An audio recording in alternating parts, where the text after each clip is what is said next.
Bonjour à tous, bienvenue dans notre émission de lecture biblique. L'objectif est de lire toute la Bible en l'espace de 6 mois dans l'ordre chronologique des événements.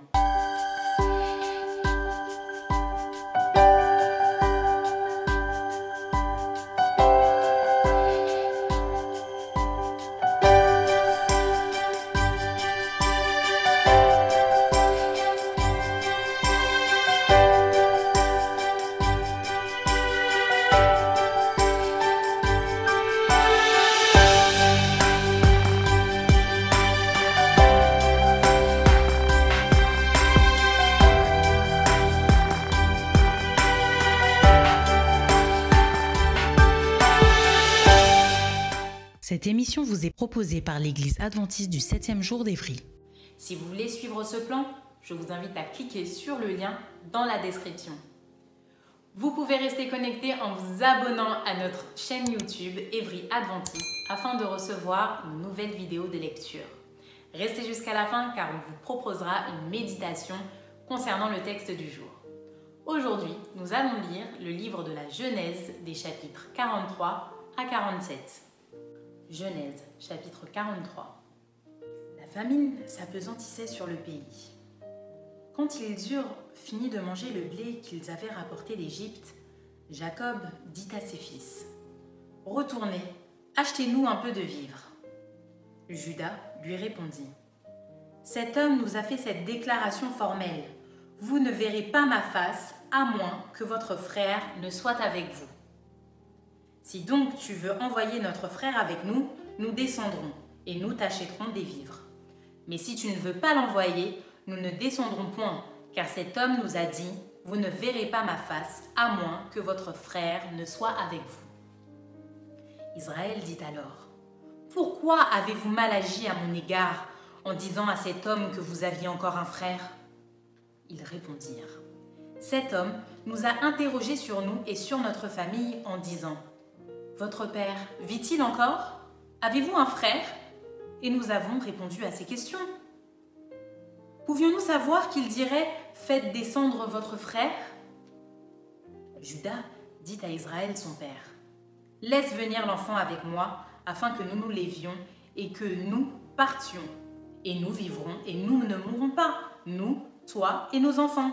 Je réponds de lui : tu le redemanderas de ma main. Si je ne le ramène pas auprès de toi et si je ne le remets pas devant ta face, je serai pour toujours coupable envers toi. Car si nous n'eussions pas tardé, nous serions maintenant 2 fois de retour. Israël, leur père, leur dit : puisqu'il le faut, faites ceci. Prenez dans vos sacs des meilleures productions du pays pour emporter un présent à cet homme, un peu de baume et un peu de miel, des aromates, de la myrrhe, des pistaches et des amandes. Prenez avec vous de l'argent au double et remportez l'argent qu'on avait mis à l'entrée de vos sacs. Peut-être était-ce une erreur. Prenez votre frère et levez-vous. Retournez vers cet homme. Que le Dieu Tout-Puissant vous fasse trouver grâce devant cet homme et qu'il laisse revenir avec vous votre frère et Benjamin. Et moi, si je dois être privé de mes enfants, que j'en sois privé. » Ils prirent le présent. Ils prirent avec eux de l'argent au double, ainsi que Benjamin. Ils se levèrent, descendirent en Égypte et se présentèrent devant Joseph. Dès que Joseph vit avec eux Benjamin, il dit à son intendant : fais entrer ces gens dans la maison, tue et apprête, car ces gens mangeront avec moi à midi. Cet homme fit ce que Joseph avait ordonné et il conduisit ces gens dans la maison de Joseph. Ils eurent peur lorsqu'ils furent conduits à la maison de Joseph, et ils dirent : c'est à cause de l'argent remis l'autre fois dans nos sacs qu'on nous emmène. C'est pour se jeter sur nous, se précipiter sur nous. C'est pour nous prendre comme esclaves et s'emparer de nos ânes. Ils s'approchèrent de l'intendant de la maison de Joseph et lui adressèrent la parole à l'entrée de la maison. Ils dirent : pardon, mon Seigneur, nous sommes déjà descendus une fois pour acheter des vivres. Puis, quand nous arrivâmes au lieu où nous devions passer la nuit, nous avons ouvert nos sacs et voici l'argent de chacun était à l'entrée de son sac. Notre argent selon son poids, nous le rapportons avec nous. Nous avons aussi apporté d'autres argents pour acheter des vivres. Nous ne savons pas qui avait mis notre argent dans nos sacs. L'intendant répondit, « Que la paix soit avec vous. Ne craignez rien. C'est votre Dieu, le Dieu de votre père, qui vous a donné un trésor dans vos sacs. Votre argent m'est parvenu, et il leur amena Siméon. » Cet homme les fit entrer dans la maison de Joseph. Il leur donna de l'eau, et ils se lavèrent les pieds. Il donna aussi du fourrage à leurs ânes. Ils préparèrent leurs présents en attendant que Joseph vienne à midi, car on les avait informés qu'il mangerait chez lui. Quand Joseph fut arrivé à la maison, ils lui offrirent le présent qu'ils avaient rapporté, et ils se prosternèrent en terre devant lui. Il leur demanda comment il se portait, et il dit, « Votre vieux père, dont vous avez parlé, est-il en bonne santé? Vit-il encore ?» Ils répondirent, « Ton serviteur, notre père, est en bonne santé, et il vit encore. » Et ils s'inclinèrent et se prosternèrent. Joseph leva les yeux et jetant un regard sur Benjamin, son frère, fils de sa mère, il dit, « Est-ce là votre jeune frère dont vous m'avez parlé ?» Et il ajouta, « Dieu te fasse miséricorde, mon fils. » Ses entrailles étaient émues pour son frère et il avait besoin de pleurer. Il entra précipitamment dans une chambre et il y pleura. Après s'être lavé le visage, il en sortit et faisant des efforts pour se contenir, il dit, « Servez à manger. » On servit Joseph à part et ses frères à part. Les Égyptiens qui mangeaient avec lui furent aussi servis à part, car les Égyptiens ne pouvaient pas manger avec les Hébreux, parce que c'est à leurs yeux une abomination. Les frères de Joseph s'assirent en sa présence, le premier-né selon son droit d'aînesse et le plus jeune selon son âge, et ils se regardaient les uns les autres avec étonnement. Joseph leur fit porter des mets qui étaient devant lui, et Benjamin en eut 5 fois plus que les autres. Ils burent et s'égayèrent avec lui. Genèse chapitre 44. Joseph donna cet ordre à l'intendant de sa maison. « Remplis de vivres les sacs de ces gens, autant qu'ils en pourront porter, et mets l'argent de chacun à l'entrée de son sac. Tu mettras aussi ma coupe, la coupe d'argent, à l'entrée du sac du plus jeune, avec l'argent de son blé. » L'intendant fit ce que Joseph lui avait ordonné. Le matin, dès qu'il fit jour, on renvoya ces gens avec leurs ânes. Ils étaient sortis de la ville et ils n'en étaient guère éloignés lorsque Joseph dit à son intendant, « Lève-toi, poursuis ces gens, et quand tu les auras atteints, tu leur diras, « Pourquoi avez-vous rendu le mal pour le bien? N'avez-vous pas la coupe dans laquelle boit mon Seigneur et dont il se sert pour deviner? Vous avez mal fait d'agir ainsi. » L'intendant les atteignit et leur dit ces mêmes paroles. Ils lui répondirent, « Pourquoi mon Seigneur part-il de la sorte? Dieu, préserve tes serviteurs d'avoir commis une telle action. Voici, nous t'avons rapporté du pays de Canaan l'argent que nous avons trouvé à l'entrée de nos sacs. Comment aurions-nous dérobé de l'argent ou de l'or dans la maison de ton Seigneur? Que celui de tes serviteurs sur qui se trouvera la coupe meure, et que nous soyons nous-mêmes esclaves de mon Seigneur. » Il dit, « Qu'il en soit donc selon vos paroles. Celui sur qui se trouvera la coupe sera mon esclave, et vous, vous serez innocents. » Aussitôt, chacun descendit son sac à terre, et chacun ouvrit son sac. L'intendant les fouilla, commençant par le plus âgé et finissant par le plus jeune, et la coupe fut trouvée dans le sac de Benjamin. Ils déchirèrent leurs vêtements, chacun rechargea son âne, et ils retournèrent à la ville. Judas et ses frères arrivèrent à la maison de Joseph où il était encore, et ils se prosternèrent en terre devant lui. Joseph leur dit, « Quelle action avez-vous faite? Ne savez-vous pas qu'un homme comme moi a le pouvoir de deviner ?» Judas répondit, « Que dirons-nous à mon Seigneur? Comment parlerons-nous? Comment nous justifierons-nous? Dieu a trouvé l'iniquité de tes serviteurs.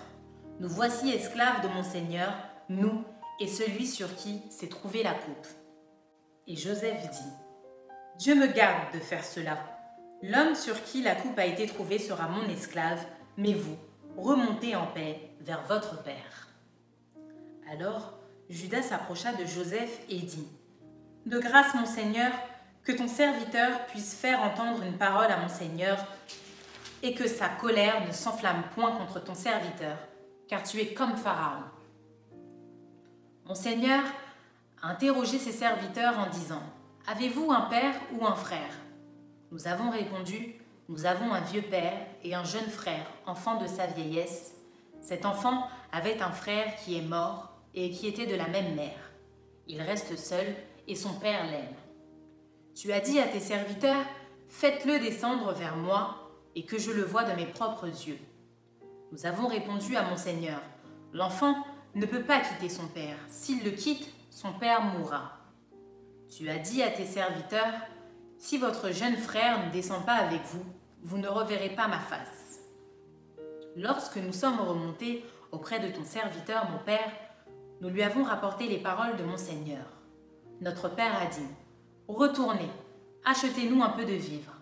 Nous avons répondu : nous ne pouvons pas descendre, mais si notre jeune frère est avec nous, nous descendrons, car nous ne pouvons pas voir la face de cet homme, à moins que notre jeune frère ne soit avec nous. Ton serviteur, notre père, nous a dit : vous savez que ma femme m'a enfanté 2 fils.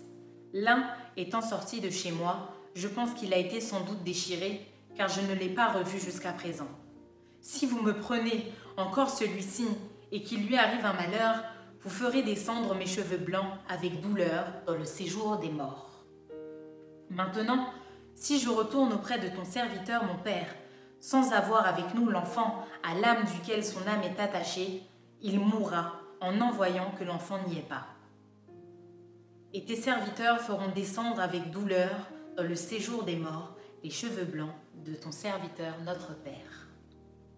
Car ton serviteur a répondu pour l'enfant en disant à mon père : si je ne le ramène pas auprès de toi, je serai pour toujours coupable envers mon père. Permets donc, je te prie, à ton serviteur de rester à la place de l'enfant comme esclave de mon Seigneur, et que l'enfant remonte avec ses frères. Comment pourrais-je remonter vers mon père si l'enfant n'est pas avec moi ? Ah, que je ne vois point d'affliction de mon père. Genèse chapitre 45. Joseph ne pouvait plus se contenir devant tout ce qui l'entourait. Il s'écria : faites sortir tout le monde, et il ne resta personne avec Joseph quand il se fit connaître à ses frères. Il éleva la voix en pleurant. Les Égyptiens l'entendirent et la maison de Pharaon l'entendit. Joseph dit à ses frères : je suis Joseph, mon père vit-il encore ? Mais ses frères ne purent lui répondre car ils étaient troublés en sa présence. Joseph dit à ses frères : approchez-vous de moi. Et ils s'approchèrent. Il dit : je suis Joseph, votre frère, que vous avez vendu pour être mené en Égypte. Maintenant, ne vous affligez pas et ne soyez pas fâchés de m'avoir vendu pour être conduit ici, car c'est pour vous sauver la vie que Dieu m'a envoyé devant vous. Voilà 2 ans que la famine est dans le pays, et pendant 5 années encore, il n'y aura ni labour ni moisson. Dieu m'a envoyé devant vous pour vous faire subsister dans le pays et pour vous faire vivre par une grande délivrance. Ce n'est donc pas vous qui m'avez envoyé ici, mais c'est Dieu. Il m'a établi père de Pharaon, maître de toute sa maison et gouverneur de tout le pays d'Égypte. Hâtez-vous de remonter auprès de mon père et vous lui direz : ainsi a parlé ton fils Joseph. Dieu m'a établi seigneur de toute Égypte. Descends vers moi, ne tarde pas. Tu habiteras dans le pays de Goshen et tu seras près de moi, toi, tes fils et les fils de tes fils, tes brebis et tes bœufs, et tout ce qui est à toi. Là, je te nourrirai, car il y aura encore 5 années de famine, et ainsi tu ne périras point, toi, ta maison, et tout ce qui est à toi. Vous voyez de vos yeux, et mon frère Benjamin voit de ses yeux, que c'est moi-même qui vous parle. Racontez à mon père toute ma gloire en Égypte, et tout ce que vous avez vu, et vous ferez descendre ici, mon père, au plus tôt. Il se jeta au cou de Benjamin, son frère, et pleura. Et Benjamin pleura sur son cou. Il embrassa aussi tous ses frères en pleurant. Après quoi, Ses frères s'entretinrent avec lui. Le bruit se répandit dans la maison de Pharaon que les frères de Joseph étaient arrivés, ce qui fut agréable à Pharaon et à ses serviteurs. Pharaon dit à Joseph, « Dis à tes frères, faites ceci. Chargez vos bêtes et partez pour le pays de Canaan. Prenez votre père et vos familles et venez auprès de moi. Je vous donnerai ce qu'il y a de meilleur au pays d'Égypte, et vous mangerez la graisse du pays. Tu as ordre de leur dire, faites ceci. Prenez dans le pays d'Égypte des chars pour vos enfants et pour vos femmes. Amenez votre père et venez. Ne regrettez point ce que vous laisserez, car ce qu'il y a de meilleur dans tout le pays d'Égypte sera pour vous. » Les fils d'Israël firent ainsi. Joseph leur donna des chars selon l'ordre de Pharaon. Il leur donna aussi des provisions pour la route. Il leur donna à tous des vêtements de rechange, et il donna à Benjamin 300 cycles d'argent et 5 vêtements de rechange. Il envoya à son père 10 ânes chargés de ce qu'il y avait de meilleur en Égypte, et 10 ânesses chargées de blé, de pain et de vivres pour son père pendant le voyage. Puis il congédia ses frères qui partirent, et il leur dit, « Ne vous querellez pas en chemin. » Ils remontèrent de l'Égypte et ils arrivèrent dans le pays de Canaan, auprès de Jacob leur père. Ils lui dirent, « Joseph vit encore, et même c'est lui qui gouverne tout le pays d'Égypte. » Mais le cœur de Jacob resta froid parce qu'il ne les croyait pas. Ils lui rapportèrent toutes les paroles que Joseph leur avait dites. Il vit les chars que Joseph avait envoyés pour le transporter. C'est alors que l'esprit de Jacob leur père se ranima et dit, « C'est assez, Joseph, mon fils, vit encore. J'irai et je le verrai avant que je meure. » Genèse chapitre 46. Israël partit avec tout ce qui lui appartenait. Il arriva à Beer-Shéba et il offrit des sacrifices au Dieu de son père Isaac. Dieu parla à Israël dans une vision pendant la nuit et il dit, « Jacob, Jacob !» Israël répondit, « Me voici. » Et Dieu dit, « Je suis le Dieu de ton père. Ne crains point de descendre en Égypte, car là, je te ferai devenir une grande nation. Moi-même, je descendrai avec toi en Égypte, et moi-même, je t'en ferai remonter.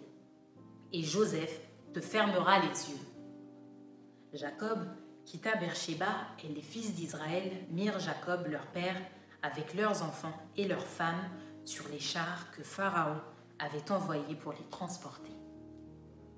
Ils prirent aussi leurs troupeaux et les biens qu'ils avaient acquis dans le pays de Canaan. Et Jacob se rendit en Égypte avec toute sa famille. Il emmena avec lui en Égypte ses fils et les fils de ses fils, ses filles et les filles de ses fils, et toute sa famille. Voici les noms des fils d'Israël qui vinrent en Égypte. Jacob et ses fils, premier-né de Jacob, Ruben. Fils de Ruben, Enoch, Palu, Hétzron et Carmi. Fils de Siméon, Jémuel, Jamin, Ohad, Jakin et Tsokar. Et Saül, fils de la Cananéenne. Fils de Lévi, Gershon, Kehat et Maraï. Fils de Juda, Onan, Shéla, Péretz et Zarak. Mais et Onan moururent au pays de Canaan. Les fils de Péretz furent Hétzron et Hamul. Fils d'Issachar, Tola, Puva, Job et Shimron. Fils de Zabulon, Séred, Élon et Jalel. Ce sont là les fils que Léa enfanta à Jacob à Padan-Aram avec sa fille Dina. Ses fils et ses filles formaient en tout 33 personnes. Fils de Gad, Tivjon, Agi, Shuni, Etzbon, Éri, Arodi et Aréli. Fils d'Azer, Jimna, Jiva, Jivshi, Beria et Sérac, leurs sœurs. Et les fils de Beria, Héber et Malkiel. Ce sont là les fils de Zilpa, que Laban avait donné à Léa, sa fille, et elle enfanta à Jacob. En tout, 16 personnes. Fils de Rachel, femme de Jacob, Joseph et Benjamin. Il naquit à Joseph, au pays d'Égypte, Manassé et Éphraïm, que lui enfanta Asnath, fille de Potiphéra, prêtre d'On. Fils de Benjamin, Béla, Béker, Ashbel, Guéra, Naaman, Éi, Rosh, Muplim, Upim et Ard. Ce sont là les fils de Rachel qui naquirent à Jacob, en tout 14 personnes. Fils de Dan, Ushim, fils de Nephtali, Jatsel, Guni, Jetser et Shilem. Ce sont là les fils de Bila que Laban avait donnés à Rachel, sa fille, et elle les enfanta à Jacob, en tout 7 personnes. Les personnes qui vinrent avec Jacob en Égypte et qui étaient issues de lui étaient au nombre de 66 en tout, sans compter les femmes des fils de Jacob. Et Joseph avait 2 fils qui lui étaient nés en Égypte. Le total des personnes de la famille de Jacob qui vinrent en Égypte était de 70. Jacob envoya Juda devant lui vers Joseph pour l'informer qu'il se rendait en Goshen. Joseph attela son char et y monta pour aller en Goshen à la rencontre d'Israël, son père. Dès qu'il le vit, il se jeta à son cou et pleura longtemps sur son cou. Israël dit à Joseph : « Que je meure maintenant, puisque j'ai vu ton visage et que tu vis encore. » Joseph dit à ses frères et à la famille de son père : « Je vais avertir Pharaon et je lui dirai : mes frères et la famille de mon père, qui étaient au pays de Canaan, sont arrivés auprès de moi. Ces hommes sont bergers car ils élèvent des troupeaux et ils ont amené leurs brebis et leurs bœufs et tout ce qui leur appartient. Et quand Pharaon vous appellera et dira : quelle est votre occupation ? Vous répondrez : les serviteurs ont élevé des troupeaux depuis notre jeunesse jusqu'à présent, nous et nos pères. De cette manière, vous habiterez dans le pays de Goshen, car tous les bergers sont en abomination aux Égyptiens. » Genèse chapitre 47. Joseph alla avertir Pharaon et lui dit : « Mes frères et mon père sont arrivés du pays de Canaan avec leurs brebis et leurs bœufs et tout ce qui leur appartient, et les voici dans le pays de Goshen. » Il prit 5 de ses frères et les présenta à Pharaon. Pharaon leur dit : « Quelle est votre occupation ? » Ils répondirent à Pharaon : « Tes serviteurs sont bergers comme l'étaient nos pères. » Ils dirent encore à Pharaon : « Nous sommes venus pour séjourner dans le pays, parce qu'il n'y a plus de pâturage pour les brebis de tes serviteurs, car la famine s'appesantit sur le pays de Canaan. Permets donc à tes serviteurs d'habiter au pays de Goshen. » Pharaon dit à Joseph : « Ton père et tes frères sont venus auprès de toi. Le pays d'Égypte est devant toi. Établis ton père et tes frères dans la meilleure partie du pays, qu'ils habitent dans le pays de Goshen, et si tu trouves parmi eux des hommes capables, mets-les à la tête de mes troupeaux. » Joseph fit venir Jacob son père et le présenta à Pharaon. Et Jacob bénit Pharaon. Pharaon dit à Jacob : « Quel est le nombre de jours des années de ta vie ? » Jacob répondit à Pharaon : « Les jours des années de mon pèlerinage sont de 130 ans. Les jours des années de ma vie ont été peu nombreux et mauvais, et ils n'ont point atteint les jours des années de la vie de mes pères durant leur pèlerinage. » Jacob bénit encore Pharaon et se retira de devant Pharaon. Joseph établit son père et ses frères et leur donna une propriété dans le pays d'Égypte, dans la meilleure partie du pays, dans la contrée de Ramsès, comme Pharaon l'avait ordonné. Joseph fournit du pain à son père et à ses frères et à toute la famille de son père, selon le nombre des enfants. Il n'y avait plus de pain dans tout le pays, car la famine était très grande. Le pays d'Égypte et le pays de Canaan languissaient à cause de la famine. Joseph recueillit tout l'argent qui se trouvait dans le pays d'Égypte et dans le pays de Canaan contre le blé qu'on achetait, et il fit entrer cet argent dans la maison de Pharaon. Quand l'argent du pays d'Égypte et du pays de Canaan fut épuisé, tous les Égyptiens vinrent à Joseph en disant « Donne-nous du pain, pourquoi mourions-nous en ta présence, car l'argent manque ?» Joseph dit « Donnez vos troupeaux, et je vous donnerai du pain contre vos troupeaux, si l'argent manque. » Ils amenèrent leurs troupeaux à Joseph, et Joseph leur donna du pain contre les chevaux, contre les troupeaux de brebis et de bœufs, et contre les ânes. Il leur fournit ainsi du pain cette année-là, contre tous leurs troupeaux. Lorsque cette année fut écoulée, ils vinrent à Joseph l'année suivante et lui dirent « Nous ne cacherons point à mon Seigneur que l'argent est épuisé et que tous les troupeaux de bétail ont été amenés à mon Seigneur. Il ne reste devant mon Seigneur que nos corps et nos terres. Pourquoi mourions-nous sous tes yeux, nous et nos terres? Achète-nous avec nos terres contre du pain, et nous appartiendrons à mon Seigneur, nous et nos terres. Donne-nous de quoi semer afin que nous vivions, et que nous ne mourions pas, et que nos terres ne soient pas désolées. » Joseph acheta toutes les terres de l'Égypte pour Pharaon, car les Égyptiens vendirent chacun leur champ, parce que la famine les pressait, et le pays devint la propriété de Pharaon. Il fit passer le peuple dans les villes d'un bout à l'autre des frontières de l'Égypte. Seulement, il n'acheta point les terres des prêtres, parce qu'il y avait une loi de Pharaon en faveur des prêtres qui vivaient du revenu que leur assurait Pharaon. C'est pourquoi ils ne vendirent point leurs terres. Joseph dit au peuple, « Je vous ai acheté aujourd'hui avec vos terres pour Pharaon. Voici pour vous de la semence, et vous pourrez ensemencer le sol.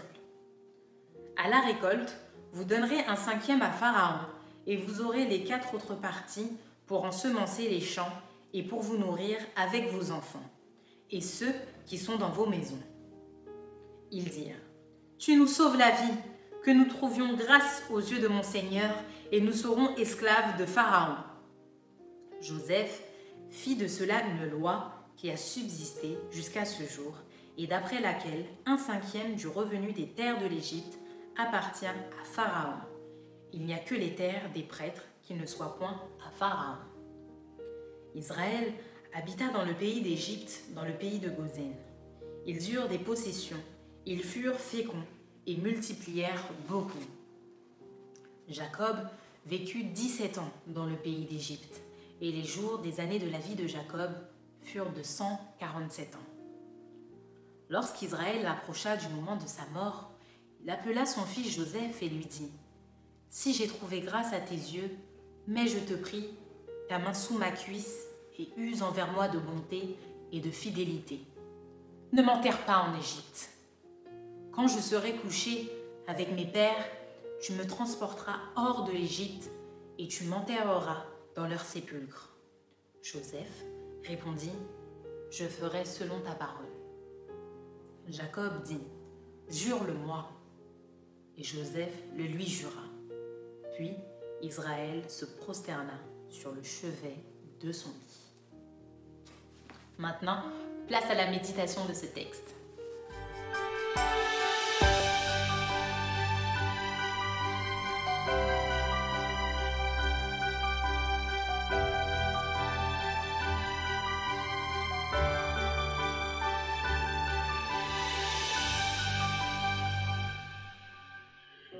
Bonjour, chers amis internautes. Je suis ravi de vous retrouver. Sachez qu'aujourd'hui, nous nous concentrerons sur la fin du livre de la Genèse, c'est-à-dire les chapitres 43 à 47. Ces chapitres révèlent de manière extraordinaire que Dieu dirige les événements de telle sorte que, malgré les nombreux obstacles, son plan se réalise quand même. Et il se réalise pleinement.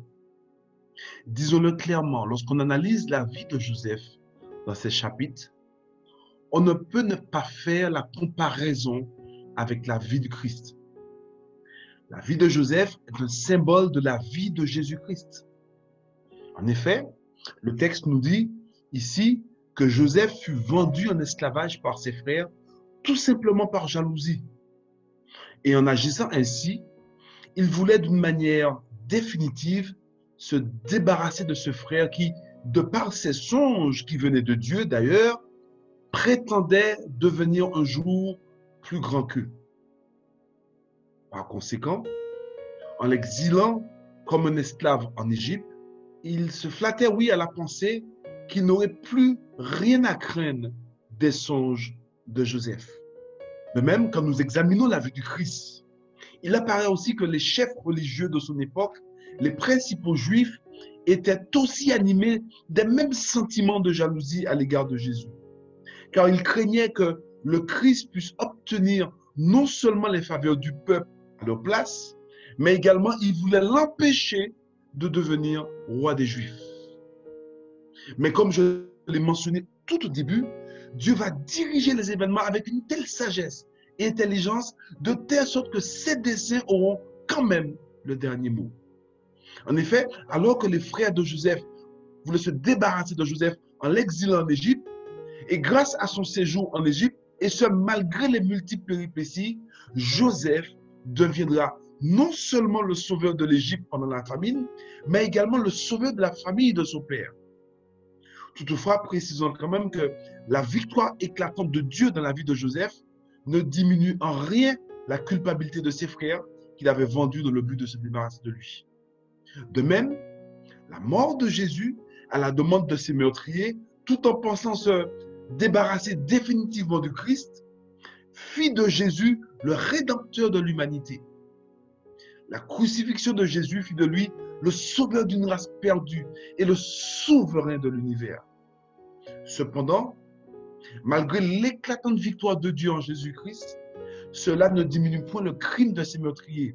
En effet, sachez, mes amis, que si la grâce de Dieu est immense, il n'en demeure pas moins que Dieu ne tient pas le coupable pour innocent, mais qu'il dévoile et condamne le mal.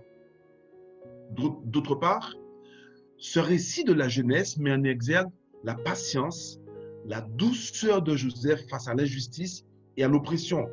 Par ailleurs, nous nous rendons compte que son empressement à pardonner ses frères révèle par là sa noble générosité envers ses frères, mais surtout l'amour de Dieu, l'agapé de Dieu qui foisonne en lui. De même, le sauveur de l'humanité, Jésus-Christ, supporta également les outrages et la brutalité de ses ennemis. Il s'empressa aussi également à accorder le pardon à ses meurtriers. Et sachez qu'il offre encore ce pardon à tous ceux et celles qui viennent en confessant leurs péchés et en implorant sa miséricorde.